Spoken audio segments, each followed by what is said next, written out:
آیت الکرسی جو ہے وہ سورۃ البقرہ کی آیت نمبر 255 کور کر لیں۔ اب اگلی آیت جو ہے یہ آیت الکرسی کہلاتی ہے، کیونکہ اس میں اللہ تعالیٰ کی بادشاہت کی کرسی کا ذکر ہے۔ اس کی فضیلت میں کئی ایک احادیث ہیں، صحیح بخاری میں ایک بڑی ڈیٹیل حدیث ہے، مال غنیمت کی چوکیداری کے اوپر سیدنا ابو ہریرہ کو نبی صلی اللہ علیہ وآلہ وسلم نے مامور کیا، اور 3 راتوں تک ایک شخص آ کے وہاں چوری پرفارم کرنے کی کوشش کرتا رہا، تو حضرت ابو ہریرہ نے اسے پکڑ لیا۔ پہلی دفعہ پکڑا تو اس نے کہا چھوڑ دو، اگلی دفعہ نہیں آؤں گا۔ دوسری بار پکڑا تو اس نے کہا چھوڑ دو، اگلی دفعہ نہیں آؤں گا۔ تیسری دفعہ جب پکڑا تو انہوں نے کہا اب تو میں تجھے رسول اللہ کی بارگاہ میں ضرور پیش کروں گا۔ تو اس نے کہا کہ مجھے چھوڑ دو، میں تمہیں ایک ایسا وظیفہ بتاتا ہوں کہ اگر رات کو بستر پہ جاتے وقت تم وہ وظیفہ کر لو تو صبح تک اللہ تعالیٰ کی طرف سے تمہاری حفاظت کے اوپر فرشتہ مامور ہوگا، شیطان تمہارے قریب نہیں آئے گا۔ یہ حدیث صحیح بخاری میں 2311 ہے، انٹرنیشنل نمبر کے مطابق ہمارے صبح و شام کے اذکار میں بھی ہم نے ڈالی ہوئی ہے۔ تو پھر اس نے جو وظیفہ بتایا وہ ہے کہ آیت الکرسی رات کو بستر پہ جاتے وقت پڑھ لیا کرو۔ تو حضرت ابو ہریرہ نے اس کو چھوڑ دیا۔ نبی علیہ السلام ہر موقع پہ جب وہ صبح بتاتے تھے تو نبی صلی اللہ علیہ وآلہ وسلم فرماتے تھے وہ جھوٹا ہے، آج پھر آئے گا۔ تو خیر وہ بھی سمجھدار تھا، وہ تیسری دفعہ جب جھوٹا ہے وہ چوتھی دفعہ آیا نہیں ہے۔ تو تیسری دفعہ حضور نے کہا کہ 3 دنوں سے تمہارا جو آنے والا وہ مہمان تھا نا، وہ شیطان تھا جو انسانی شکل میں آیا تھا، ہے وہ جھوٹا ہے لیکن اس نے بات سچی کی ہے۔ تو یہ ایک اصولی بات ہے کہ سچی بات اگر جھوٹا بھی کرے تو اس بات کی تصدیق کر دینی چاہیے۔ تو وہ آیت الکرسی کا وظیفہ مل گیا۔ اسی طریقے سے سنن نسائی الکبریٰ میں اسی کی ایکسٹینشن ہے۔ سنن نسائی الکبریٰ کے اندر ایک حدیث ہے، امام نسائی نے اس میں ایک چیپٹر باندھا ہے عمل الیوم واللیلہ، وہ سنن نسائی الکبریٰ کا چیپٹر ہے۔ اس میں انٹرنیشنل نمبر کے مطابق ہے یہ 8017 نمبر حدیث، حاکم میں بھی موجود ہے اس کا کچھ حصہ 2064، کہ جو شخص صبح کے وقت آیت الکرسی پڑھ لے شام تک وہ اللہ کی حفاظت میں رہتا ہے شیاطین سے، جنات سے، اور جو شام کے وقت ایک دفعہ آیت الکرسی پڑھ لے صبح تک حفاظت میں رہتا ہے۔ تو یہ اللہ کا شکر ہے کہ جو لوگ فجر اور مغرب کی نماز پڑھ رہے ہیں وہ آٹومیٹکلی آیت الکرسی پڑھ لیتے ہیں۔ اب جس نے فرض نماز کے بعد آیت الکرسی پڑھ لی ہے نا، اسے دوبارہ سے یہ ذکر کرنے کی ضرورت نہیں ہے، وہ اس میں امپلائڈ ہے، وہ شامل ہے، دوبارہ کر لیتا تو بہت اچھی بات ہے۔ اور ایک اور فضیلت ہے جو سنن نسائی الکبریٰ میں ہی ہے، 9928 نمبر حدیث ہے اسی عمل الیوم واللیلہ چیپٹر میں، کہ جو شخص نماز فرض ادا کرنے کے بعد نماز فرض آیت الکرسی پڑھ لے گا وہ مرتے ہی جنت میں داخل ہوگا، لیکن اس میں نماز شرط ہے۔ تو یہ بھی ایک فضیلت ہے اس اعتبار سے۔ اس کی ایک ضعیف سند بھی ہے سنن کبریٰ البیہقی میں مولا علی سے، اس میں الفاظ یہ ہیں کہ وہ آیت الکرسی کسی سے گفتگو کرنے سے پہلے پڑھ لے، لیکن جو سنن نسائی الکبریٰ میں صحیح سند ہے اس میں یہ الفاظ نہیں ہے۔ لیکن اس طرح کی جو ضعیف روایتیں ہیں نا، جب صحیح احادیث کو سپورٹ کر رہی ہوں نا تو اسی کو فالو کرنا چاہیے، کوشش یہی کرنی چاہیے کہ بغیر گفتگو کیے سلام پھیرتے ہی آیت الکرسی پڑھ لی جائے۔ البتہ اگر کوئی گفتگو کر بھی لیتا ہے تب بھی فضیلت مل جائے گی، کیونکہ جو صحیح حدیث میں اس طرح کے الفاظ موجود نہیں ہیں۔ تو یہ 3 بڑے بڑے فضائل ہیں۔ باقی میں نے قرآن حکیم کی صورتوں کے فضائل کی ڈیٹیل لیکچر ریکارڈ کروا دیا ہوا ہے، مسئلہ نمبر 112ABC، جسے شوق ہے تو وہ دیکھ سکتا ہے۔ اللہ لا الہ الا ہو، اللہ ہی ہے وہ کہ نہیں ہے کوئی معبود سوائے اس کے۔ الحی القیوم، وہ خود سے زندہ ہے اور باقی سب کو قائم اسی نے رکھا ہوا ہے، سب کو زندہ رکھنے والا وہ ہے، باقیوں کی زندگی اس سے مستعار ہے، اس کی زندگی حقیقی ہے، اپنی ہے۔ لا تأخذہ سنۃ ولا نوم، اور اس کی زندگی اتنی کامل ہے کہ نہ تو اسے اونگ آتی ہے اور نہ نیند۔ ہماری زندگی آپ دیکھ لیں ناقص ہے، ہم 24 گھنٹے کے اندر ایک دفعہ ضرور مر جاتے ہیں۔ موت نیند کی بہن ہے نا، اسی لیے آپ دیکھیں آپ کو جو رات کو سونے کی دعا سکھائی گئی ہے صحیح بخاری میں، اللہم بسمی کا اموت و احیا اور اللہم باسمی کا اموت و احیا دونوں الفاظ درست ہیں. تیرے نام سے زندہ ہوتا ہوں اور مرتا ہوں. اور صحیح بخاری میں جو صبح اٹھنے کی دعا ہے وہ تو ہے ہی ہے, اس میں تو ڈائریکٹ کلیئر ہو گیا. یہاں تو پھر بھی کوئی کہہ سکتا ہے کہ ایمبیگوٹی ہے کہ یہ اس نیند کا بھی ذکر نہیں ہے, لیکن اس میں تو واضح ذکر ہے الحمدللہ الذی احیانی بعد ما اماتنی, یا احیانا بعد ما اماتنا, جمع کے سیغے سے ہو. وَإِلَيْهِ النُّشُورُ, تمام تعریفیں اس ذات کے لیے جس نے ہمیں مرنے کے بعد دوبارہ زندہ کر لیا. پھر سورہ الزمر میں بھی آتا ہے کہ اللہ تعالیٰ ہی ہے جو رات کو جب تم سوتے ہو تو تمہارے نفس کو قبض کر لیتا ہے, پھر جس کو اپنے پاس رکھنا ہوتا ہے اسے روک لیتا ہے, جس کی باقی ہوتی ہے اس کو دوبارہ واپس بھیج دیتا ہے. تو نیند بھی موت کی ایک فارم ہے. ہماری جو زندگی ہے وہ بھی ناقص ہے, ہم ڈیپینڈنٹ ہیں اللہ کے اوپر اس اعتبار سے کہ جب چاہے وہ سانس روک لے, اور اس اعتبار سے بھی کہ 24 گھنٹے میں ہمیں ایک دفعہ سونا ہی پڑتا ہے, ادروائز آپ اگلے 24 گھنٹے, دنیا کا ذہین ترین آدمی, دنیا کا طاقتور ترین آدمی کتنے گھنٹے جاگ سکتا ہے؟ یہ بزرگ جو جاگتے رہے ہیں نا 1-1 سال یا 2-2 سال, کہانیاں نے, کوئی نہیں اٹھ جاگ دے. جس کو ہے نا اس کو لے کے ہیں جاگ کے بتائے کوئی. اور کہتے ہیں جناب 3 سال تک کھایا پیا نہیں ہے. اس کے ساتھ اس کہانی کو کمپلیٹ کیا کریں, ساتھ یہ بھی کہا کریں کہ نہ کھادا پیتا نہ پیشاب کیتا, کیونکہ اگر کھایا پیا نہیں ہے تو پیشاب تو کھانے پینے کے ساتھ ہے نا. آپ کھانا پینا چھوڑ دیں پیشاب ختم ہو جائے گا. یہ ساتھ کیوں نہیں کہتے ہیں کہ 3 سال تک پیشاب بھی نہیں کیا, اور پھر اس طرح کا بندہ لے کے آنا ہے, اس کا جو ہم کریں گے نا وہ ہماری ویڈیوز میں ریکارڈ ہے, آج چھوڑ دیں. لہو ما فی السماوات و ما فی الارض. اچھا دوسرا ہے نیند نہیں آئے گی اور اس سے اونگ بھی نہیں آتی, یعنی اتنی کامل زندگی ہے کہ ایک لمحے کے لیے بھی جھٹکا نہیں آتا. لہو ما فی السماوات و ما فی الارض, اسی کے لیے ہے آسمانوں اور زمین کی بادشاہی.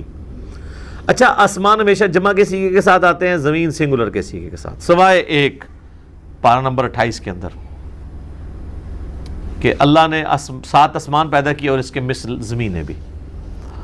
چونکہ یہ اللہ تعالیٰ کی طرف سے ایک میریکل پلانٹ ہے روئے ارض, زندگی ابھی تک یہیں پہ دریافت ہوئی ہے جس زندگی کو ہم جانتے ہیں, اس لیے اللہ تعالیٰ اسپیشلی اس کا ذکر کرتا ہے. تو قرآن میں جب بھی آئے نا کہ آسمانوں اور زمین کی بادشاہت سے مراد پوری کائنات. من ذا الذی یشفع عندہ الا باذنہ, کس کی جرأت ہے کہ اللہ کے حضور کسی کی شفاعت اور سفارش کر سکے سوائے اس کے اذن کے. ظاہر ہے کسی کی جرأت نہیں ہے. دنیا میں سفارش یہ ہوتی ہے کہ کسی شریف آدمی کو پکڑ کے پولیس لے گئی ہے تو ایک وہاں کا بڑا آدمی جا کے سفارش کرتا ہے کہ جی آپ کو غلط فہمی ہوئی ہے, میں اسے شروع سے جانتا ہوں, بڑا شریف آدمی ہے. اب اللہ کو اس طرح کی سفارش تو کوئی نہیں کر سکتا کہ یا اللہ آپ کو غلط فہمی ہوئی ہے, بندہ غلط پکڑ لیا آپ نے, نہیں, ایسے تو ہو ہی نہیں سکتا. اسی لیے اللہ نے کہا کہ اس کی جرأت ہے کہ مجھے کہے, مجھے سفارش کرے کسی کی, کہ میرے کہنے سے نہیں. تو اب آپ دیکھ لیں بابوں کے بارے میں وہ دھونس کے عقیدے جو رکھے ہوئے ہیں, اسی تو آپ کو قرآن نہیں پڑھنے دیتے. جس نے یہ آیت پڑھنی ہے اس نے کہنا ہے کہ بابا کتوں آ گیا, اتنے کوئی بھی کھنگڑ نہیں دینا اللہ نے سوائے جس کو اذن دیا ہے محمد رسول اللہ صلی اللہ علیہ وآلہ وسلم. اور وہ بھی ایک پوری دردناک حدیث ہے بخاری مسلم میں, حدیث شفاعت, وہ یوٹیوب پہ میرا کلپ دیکھ لیں, شفاعت رسول صلی اللہ علیہ وآلہ وسلم کا عقیدہ. یعلم ما بین ایدیہم وما خلفہم, وہ جانتا ہے جو ان سے پہلے ہو چکا جو ان کے بعد ہونے والا ہے. یعنی اللہ تعالیٰ ہمارا جس کی سفارش تم میرے پاس لے کے آؤ گے نا, مجھے پتا ہے اس نے پہلے کیا کیا اور آندہ کیا کرنا ہے, مجھے بتا رہے ہو. اور ایک معنی یہ بھی ہے کہ جو سفارشی بھی ہے نا اللہ تعالیٰ ان کو بھی جانتا ہے کہ ان کا علم پہلے کا کیا تھا اور بعد کا علم کیا ہے. اللہ تعالیٰ نے ہر ایک کو اپنے علم سے گھیرا ہوا ہے. وَلَا يُحِيطُونَ بِشَيْءٍ مِّنْ عِلْمِهِ إِلَّا بِمَا شَاءَ, اللہ کے علم کو کوئی نہیں گھیر سکتا سوائے اللہ تعالیٰ جس کے لیے چاہے تو اس کے اوپر کوئی علم آشکار کر لے. یعنی اللہ تعالیٰ کے علم کو کوئی اور مخلوق نہیں گھیر سکتی. اللہ نے سب کو اپنے علم سے گھیرا ہوا ہے سوائے اس کے کہ وہ جو سورہ آل عمران میں بھی آتا ہے 179 نمبر آیت میں کہ اللہ کی یہ شان نہیں ہے کہ وہ اپنے غائب کے اوپر کسی کو اطلاع دے سوائے اپنے پیغمبروں کے, اور تمہارا کام ہے اللہ اور اس کے پیغمبروں پر ایمان لاؤ. پیغمبر وہ ہستی ہوتی ہے کہ جس کو اللہ تعالیٰ غیب کی خبریں دیتا ہے, غیب کا علم دیتا ہے اتنا جتنا اس کے لیے پسند فرماتا ہے. علم الغیب کے اوپر میرا مسئلہ نمبر 6A اور 6B آپ دیکھ سکتے ہیں, وہ ڈیٹیل ٹاپک ہے. تو جتنا جس کے لیے چاہتا ہے اللہ ظاہر فرماتا ہے، اور جس کے لیے نہیں چاہتا ظاہر نہیں فرماتا۔ اچھا، یہ اب بعض علم الغیب ایسے ہیں جو اللہ تعالیٰ نے انبیاء کرام کو دیے ہیں، اور بعض یہ ہیں جو ہمارے اعتبار سے وہ آپ سمجھ لیں ان سین علم ہے، لیکن چونکہ وہ فزیکل ورلڈ کے ساتھ تعلق رکھتے ہیں اس لیے ہم اس کو علم الغیب کا لفظ تو نہیں بول سکتے، لیکن چھپے علوم ہیں، جیسے سائنٹیفک جو بڑے بڑے راز ہیں اس کائنات کے، وہ لوگوں نے دریافت کیے ہیں۔ میگنیٹک فیلڈ کا دریافت کرنا، کمپاس بنا لینا، فیراڈے نے 800 سے 200-300 سال پہلے ہی ہوا ہے نا بجلی والا معاملہ۔ دنیا میں بجلی آئے ہوئے میکسیمم 150 سال گزرا ہے، اس سے پہلے بجلی نہیں تھی۔ تو ایک انسان پہ اللہ نے راز کھولا ہے نا کہ اگر کسی کنڈکٹر کو میگنیٹک فیلڈ کے اندر موو کیا جائے تو اس میں وولٹیج پیدا ہو جاتی ہے، ای ایم ایف انڈیوس ہو جاتی ہے۔ یہ فیراڈے کو اللہ نے راز سمجھا دیا نا، نیوٹن کو کئی ایک چیزیں باتیں سمجھا دی، آئنسٹائن کو سمجھا دی،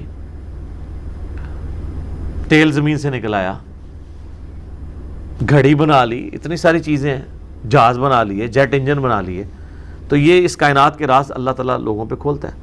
وسع کرسیہ السماوات والارض، اسی کی کرسی نے آسمانوں اور زمین کو گھیرا ہوا ہے۔ ولا یؤودہ حفظہما، اور اللہ تعالیٰ کو زمین و آسمان کی حفاظت کرنا کوئی مشکل نہیں ہے، تھکا نہیں دیتی یہ چیز۔ وہو العلی العظیم، اور وہ بہت بلند ہے اور عظمت والا ہے۔ اچھا، یہاں کرسی عین ممکن ہے کہ کوئی فزیکل کرسی ایگزسٹ کرتی ہے، اور عین ممکن ہے کہ یہ بات محاورتاً ہو رہی ہے کہ اللہ تعالیٰ کی بادشاہت اس سے مراد ہو، کیونکہ قرآن میں کئی ایک چیزیں محاورتاً بھی استعمال ہوئی ہیں۔ اس کے اوپر یہ جو اہل حدیث کی طرف سے جہمی ہونے کا فتویٰ فوراً لگا دیتے ہیں، یہ غلط ہے۔ بعض جگہ وہ خود بھی تعویلات کر رہے ہوتے ہیں، جیسے سورہ قصص کے اینڈ پہ آتا ہے کہ ہر چیز کو فنا ہے سوائے اللہ کے چہرے کے، تو سارے اہل حدیثوں نے ترجمہ کیا ہے یہاں چہرے سے مراد اللہ کی ذات ہے، تو تعویل تو وہ بھی کر رہے ہیں۔ یا قیامت والے دن اللہ کے سائے کے سوا کوئی اور سایہ نہیں ہوگا، 7 لوگ اس سائے کے نیچے ہوں گے، بخاری مسلم میں آتا ہے، تو وہاں اہل حدیث بھی کہتے ہیں یہاں مراد عرش کا سایہ، اللہ کا سایہ مراد نہیں۔ تو اس طریقے سے اگر کوئی تعویل کرتا ہے اس طرح کے معاملات میں، جہاں پہ ممکن ہو، جہاں پہ ممکن نہ ہو وہاں پہ نہیں کرنی چاہیے۔